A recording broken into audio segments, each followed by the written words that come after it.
Hello.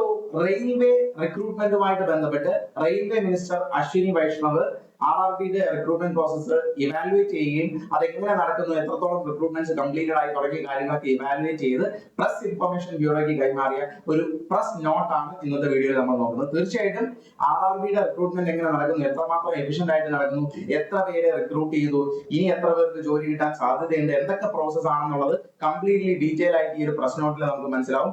തീർച്ചയായിട്ടും railway പരീക്ഷകൾക്ക് prepare ചെയ്യുന്നവർക്ക് ഈ ഒരു നോട്ട്, ഈ ഒരു ഇൻഫർമേഷൻ തീർച്ചയായിട്ടും ഉപയോഗം വരും. കാരണം നിങ്ങൾക്ക് പഠിക്കാനും ഇത്തരത്തിൽ പഠിക്കുന്ന ആൾക്കാർക്ക് ജോലി കിട്ടുമെന്ന് മനസ്സിലാക്കുന്നത് തീർച്ചയായിട്ടും മോട്ടിവേഷൻ ഉണ്ടാക്കുന്ന ഒരു കാര്യമാണ്. സോ ഈ ഒരു ഡീറ്റെയിൽസ് നമുക്ക് ഈ ഒരു PDF ഒന്ന് മനസ്സിലാക്കാം. അപ്പോൾ ഇത്തരത്തിലൊരു PDF ആണ് പ്രസ് ഇൻഫർമേഷൻ ബ്യൂറോയ്ക്ക് റെയിൽവേ മിനിസ്റ്റർ കൈമാറിയിരിക്കുന്നത്. ഇതിനകത്ത് ഇതുവരെ നടത്തിയിരിക്കുന്ന റിക്രൂട്ട്മെന്റ് പ്രോസസ്സുകളും എത്രമാത്രം സ്റ്റുഡൻസിന് ഇത്തരത്തിലുള്ള ജോലികളിൽ കയറാൻ പറ്റി, എത്രമാത്രം പ്രോസസ്സുകൾ മുമ്പോട്ട് പോകുന്നു തുടങ്ങിയ കാര്യങ്ങളെല്ലാം പറയുന്നുണ്ട്. ഇതിൽ പറയുന്ന നമ്പേഴ്സ് 43,781 പേർക്ക് 43,781 പേർക്ക് Indian railway employment financial year 2025-26 കൊടുത്തു എന്നാണ് പറയുന്നത്. വളരെ ആശാവഹമായ ഒരു കാര്യമാണ്. 44,000 വരുന്ന ആൾക്കാർക്ക് പ്രോപ്പർ ആയിട്ടുള്ള റിക്രൂട്ട്മെന്റ് നടത്തി RRB മുമ്പോട്ട് വരികയാണ്. ഇതിൽ തന്നെ 18,799 അസിസ്റ്റന്റ് ലോക്കോ പൈലറ്റ്സും 14,298 ടെക്നീഷ്യൻസ്, അതുപോലെ 1,376 പാരാമെഡിക്കൽ സ്റ്റാഫ്സ് തുടങ്ങിയ ആൾക്കാരെയൊക്കെ ഇതിനകത്ത് റിക്രൂട്ട്മെന്റ് ചെയ്തിട്ടുണ്ട്. നമുക്ക് ഇതിന്റെ ഡീറ്റെയിൽസ് ഒന്ന് നോക്കാം. അതായത് ഇവിടെ ആദ്യം പറയുന്ന കാര്യം, vacancies. Union minister Shri Ashwini Vaishnav today held a high-level review meeting with senior officials of Indian Railway on the Railway Recruitment Board recruitment process. Railway Recruitment Board recruitment process evaluate ചെയ്യാൻ വേണ്ടി നടത്തിയ ഒരു മീറ്റിംഗിലാണ് ഇത്തരത്തിലുള്ള കാര്യങ്ങൾ പറഞ്ഞത്. ഇതിനകത്ത് 43,781 പേർക്ക് financial year 2025-26 vacancies, അല്ലെങ്കിൽ അത്രയും പേർക്ക് ജോലി കിട്ടി എന്നാണ് പറയുന്നത്. അതിനകത്ത് 18,799 vacancy ALP assistant loco pilot ആണ്. ടെക്നീഷ്യൻ 14,298 ടെക്നീഷ്യൻസ് ഉണ്ട്. 482 SI, 4,208 കോൺസ്റ്റബിൾസ് RPF, അതുപോലെ 7,951 ജൂനിയർ എഞ്ചിനീയർ, അതുപോലെ 1,376 പാരാമെഡിക്കൽ കാറ്റഗറീസ്. ഇത്രയും റിക്രൂട്ട്മെന്റ്സ് ആണ് ഫിൽ ചെയ്തത്. തന്നെ ദിശ അക്കാഡമിയുടെ ഭാഗമായിട്ട് പഠിച്ച് അസിസ്റ്റന്റ് ലോക്കോ പൈലറ്റ് ആയിട്ടും അതുപോലെ ടെക്നീഷ്യൻ ആയിട്ടും സബ് ഇൻസ്പെക്ടർ RPF പോസ്റ്റിലും ജൂനിയർ എഞ്ചിനീയറും ഈ ഓരോ കാറ്റഗറിയിലും ദിശ അക്കാഡമിയുടെ ഭാഗമായിട്ട് പഠിച്ച് ഇപ്പോഴും ജോലിയിൽ ഇരിക്കുന്ന ആൾക്കാരുണ്ട്. അവർക്ക് എല്ലാവർക്കും കൺഗ്രാറ്റ്സ്. അതിന്റെ കൂടെ തന്നെയാണ് ഇത് ചേർത്ത് വായിക്കേണ്ടത്. ഇപ്പൊ നടക്കുന്ന ടോട്ടൽ വേക്കൻസി, എത്രത്തോളം വേക്കൻസീസ് ഫിൽ ആയി. ഇവിടെ ഇതുവരെ കംപ്ലീറ്റ് ചെയ്ത റിക്രൂട്ട്മെന്റ്സിന്റെ കാര്യം പറയുന്നുണ്ട്. CN ബാർ 2024 റിക്രൂട്ട്മെന്റ്, 2024 വിളിച്ച റിക്രൂട്ട്മെന്റിന്റെ ഭാഗമായിട്ട് ആ technician, ALP assistant loco pilot, sub inspector, constable RPF-ലേക്കുള്ളതാണ്. അതുപോലെ ജൂനിയർ എഞ്ചിനീയർ, പാരാമെഡിക്കൽ കാറ്റഗറീസ്. ഇത്രയും വേക്കൻസീസ് ആണ് ഫിൽ ചെയ്ത് റിക്രൂട്ട്മെന്റ് സൈക്കിൾ കംപ്ലീറ്റ് ആയത്. അതിനുശേഷം exam held and result declare ചെയ്ത റിക്രൂട്ട്മെന്റ്സിനെ പറ്റി ഇവിടെ പറയുന്നുണ്ട്. അതായത് പരീക്ഷ നടത്തി റിസൾട്ട് ഡിക്ലെയർ ചെയ്തിട്ടുള്ള മറ്റ് പരീക്ഷകൾ ഏതൊക്കെയാണെന്ന് വെച്ചാൽ NTPC ഗ്രാജുവേറ്റ് ലെവൽ 5/2024 8,000-ഓളം വേക്കൻസി വന്നതായിരുന്നു. അതിന്റെ ഫസ്റ്റ് സ്റ്റേജ് CBT കണ്ടക്ട് ചെയ്തു, സെക്കൻഡ് സ്റ്റേജ് CBT കണ്ടക്ട് ചെയ്തു, തേർഡ് സ്റ്റേജ് CBAT കണ്ടക്ട് ചെയ്തു. 28/12/2025 11/2/2026 ആയിരുന്നു. DV and medical examination May 2026 മുതലാണ്. അതുപോലെ എംപാനൽമെന്റ് സ്റ്റാർട്ട് ചെയ്യുന്നത് ജൂലൈ 2026 മുതലാണ്. അതായത് ഓൺഗോയിങ് ആയിട്ടുള്ള പ്രോസസ്, ലാസ്റ്റ് സ്റ്റേജുകൾ ഓൺഗോയിങ് ആണ്. അതുപോലെ NTPC അണ്ടർ ഗ്രാജുവേറ്റ് ലെവലും അതിന്റെയും ലാസ്റ്റ് പ്രോസസ്സുകൾ, സ്റ്റേജ് 1 പരീക്ഷ കണ്ടക്ട് ചെയ്തു, സ്റ്റേജ് 2 പരീക്ഷ കണ്ടക്ട് ചെയ്തു, അതുപോലെ തേർഡ് സ്റ്റേജ് CBAT കണ്ടക്ട് ചെയ്തു, ജൂണിൽ DV and medical examination conduct ചെയ്തു. ഓഗസ്റ്റ് 2026 എംപാനൽമെന്റ് സ്റ്റാർട്ട് ചെയ്യുന്നത്. പിന്നീട് ministerial and isolated categories 7/2024 1,036 vacancies ഉള്ളതാണ്. അതിന്റെയും എക്സാംസ് ഒക്കെ കണ്ടക്ട് ചെയ്തു, സ്റ്റേജ് 1 സ്റ്റേജ് 2 എക്സാംസ് ഒക്കെ കണ്ടക്ട് ചെയ്തു. മറ്റു പ്രോസസ്സുകൾ നടന്നുകൊണ്ടിരിക്കുകയാണ്. ടെക്നീഷ്യൻ, പിന്നീട് വരുന്ന മേജർ റിക്രൂട്ട്മെന്റ് ടെക്നീഷ്യൻ ആണ്. അത് 6,238 വേക്കൻസീസുമായിട്ടാണ് വിളിച്ചിരുന്നത്. അതിന്റെ റിക്രൂട്ട്മെന്റ് പ്രോസസ്സിന്റെ June 2026 DV and ME conduct ചെയ്തുകൊണ്ടിരിക്കുന്നത്. ഓഗസ്റ്റ് 2026 മറ്റ് പ്രോസസ്സ് ഫൈനൽ എംപാനൽമെന്റ് നടക്കുന്നതായിരിക്കും.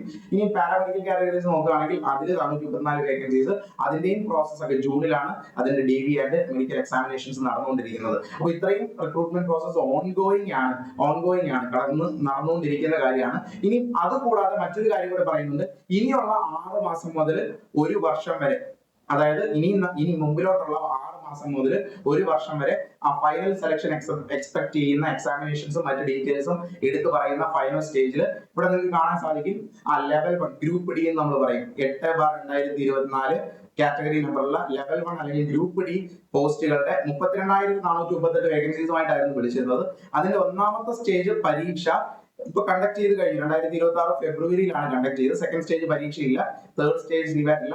അതിന്റെ ബാക്കി പ്രോസസ്സുകൾ ഇനി നടക്കാനുണ്ട്. അപ്പോൾ stage 1 level 1 group D 2024 recruitment പ്രോസസ്സിനെ പറ്റിയാണ് ഇവിടെ പറഞ്ഞത്. അതിന്റെ കംപ്ലീറ്റ് ആവും. ഇനി 6 മുതൽ 1 വർഷത്തിനുള്ളിൽ കംപ്ലീറ്റ് ആവുന്ന കാര്യമാണ്. പിന്നീട് അസിസ്റ്റന്റ് ലോക്കോ പൈലറ്റ് ALP 2025 24 നേരത്തെ കംപ്ലീറ്റ് ചെയ്തു എന്ന് പറഞ്ഞത്. അതിനുശേഷം 2025 ALP വിളിച്ചിട്ടുണ്ടായിരുന്നു.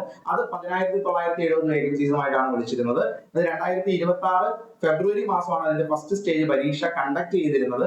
സെക്കൻഡ് സ്റ്റേജ് CBT കണ്ടക്ട് ചെയ്യാൻ പോകുന്നത് ഇപ്പം രണ്ടാമത്തെ സ്റ്റേജിന്റെ ഡേറ്റ് പറയുന്നത് 28/7/2026 ആണ്.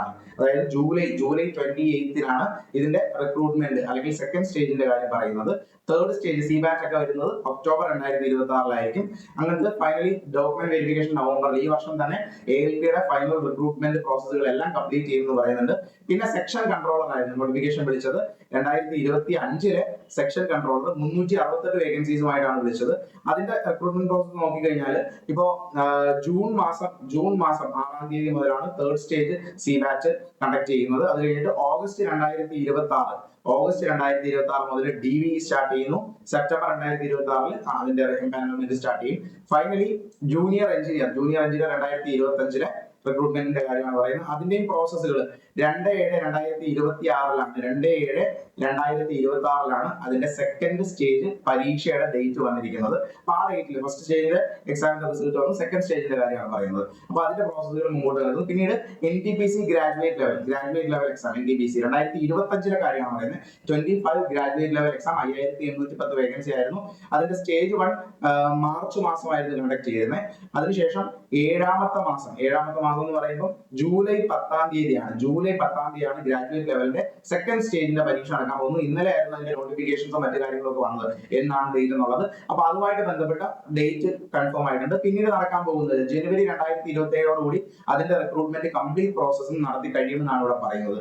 NTPC ഗ്രാജുവേറ്റ് ലെവലിന്റെ ഇനി NTPC അണ്ടർ ഗ്രാജുവേറ്റ് ലെവൽ കൂടിയുണ്ട്.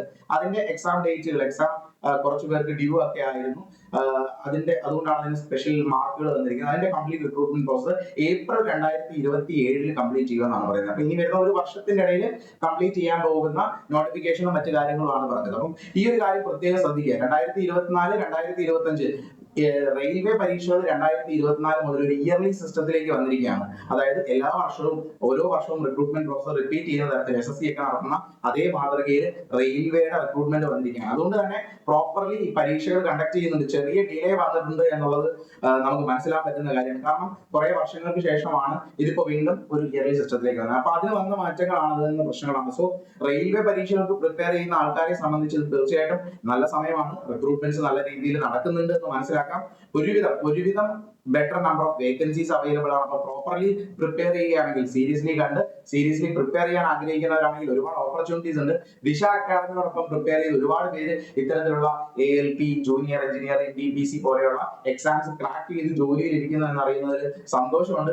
അതുപോലെ നിങ്ങൾ വളരെ സീരിയസ്ലി ഇങ്ങനെയുള്ള പരീക്ഷകൾക്ക് പ്രിപ്പയർ ചെയ്യാൻ താല്പര്യപ്പെടുന്നുണ്ടെങ്കിൽ ദിശ അക്കാദമി ഓൺലൈൻ കോഴ്സസ് നിങ്ങൾക്ക് ഓഫർ ചെയ്യുന്നുണ്ട്. അതുപോലെ തന്നെ ഓഫ്ലൈൻ ആയിട്ട് ദിശ അക്കാദമിയുടെ 5 സെന്റേഴ്സിലും സെപ്പറേറ്റ് ബാച്ചസ് ഒക്കെ സ്റ്റാർട്ട് ചെയ്യുന്നുണ്ട്. സെൻട്രൽ ഗവൺമെന്റ് എക്സാംസിന് വേണ്ടി മാത്രമായിട്ടുള്ള ബാച്ചസ് ആണ്. അപ്പൊ ഇത്തരത്തിലുള്ള ബാച്ചസിന് ജോയിൻ ചെയ്ത് നിങ്ങൾക്ക് പ്രോപ്പർലി പ്രിപ്പയർ ചെയ്യാം. ഇങ്ങനെ പ്രിപ്പയർ ചെയ്ത് ഈ വർഷം തന്നെ നിങ്ങൾക്ക് എല്ലാവർക്കും ഒരു ജോലി കിട്ടാൻ സാധിക്കട്ടെ. അപ്പൊ ഇത്തരത്തിലുള്ള കാര്യങ്ങളുമായിട്ട് ബന്ധപ്പെട്ട് എന്തെങ്കിലും സംശയങ്ങൾ നിങ്ങൾക്ക് ആർക്കെങ്കിലും ഉണ്ടെങ്കിൽ തീർച്ചയായിട്ടും ഈ വീഡിയോ നിങ്ങൾ കാണുക. ഈ വീഡിയോ കണ്ടിട്ട് ഈ വീഡിയോയുടെ താഴെ നിങ്ങൾ കമന്റുകളായിട്ട് നിങ്ങളുടെ സംശയങ്ങൾ ചോദിക്കുക.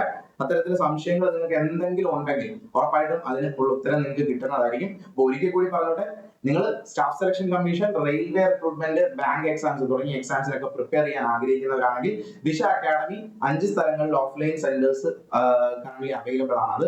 അത് കൊട്ടാരക്കര, കൊല്ലം, ട്രിവാൻഡ്രം, കോഴിക്കോട്, അതുപോലെ തൃശ്ശൂർ, ഇത്രയും ലൊക്കേഷൻസിലാണ്. ഈ സ്ഥലങ്ങളിലൊക്കെ ഓഫ്ലൈൻ ബാച്ചുകളിലായിട്ട് ഒരുപാട് പേര് പഠിച്ച് ഒരുപാട് പേര് ഇത്തരത്തിലുള്ള ജോലിയിലേക്ക് പ്രവേശിക്കുന്നുണ്ട്. അതുമല്ല ഒരുപാട് ആൾക്കാർക്ക് അങ്ങനെ ഒന്നും പഠിക്കാൻ പറ്റാത്ത ആൾക്കാരെ സംബന്ധിച്ച് അവർക്ക് വേണ്ടി ഓൺലൈൻ ഡിപ്പാർട്ട്മെന്റ് ഉണ്ട്. ഓൺലൈനായിട്ട് ക്ലാസ്സസ് അറ്റൻഡ് ചെയ്ത് പ്രിപ്പയർ ചെയ്യാൻ പറ്റുന്ന ഓപ്ഷൻ ഉണ്ട്. അപ്പോൾ അത്തരത്തിലുള്ള കാര്യങ്ങളുമായിട്ട് ബന്ധപ്പെട്ട് എന്തെങ്കിലും സംശയങ്ങൾ ഉണ്ടെങ്കിൽ തീർച്ചയായിട്ടും ഈ കാണുന്ന നമ്പേഴ്സിൽ നിങ്ങൾക്ക് കോൺടാക്ട് ചെയ്യാം. ഈ കാണുന്ന നമ്പേഴ്സിൽ കോൺടാക്ട് ചെയ്ത് നിങ്ങളുടെ സംശയങ്ങൾ ക്ലിയർ ചെയ്ത് താല്പര്യമുള്ളവർക്ക് പ്രിപ്പയർ ചെയ്ത് തുടങ്ങാം. അപ്പോൾ ഈ ഒരു ഇൻഫർമേഷൻ നിങ്ങൾക്ക് എല്ലാവർക്കും യൂസ്ഫുൾ ആയെന്ന് കരുതുന്നു. Thank you.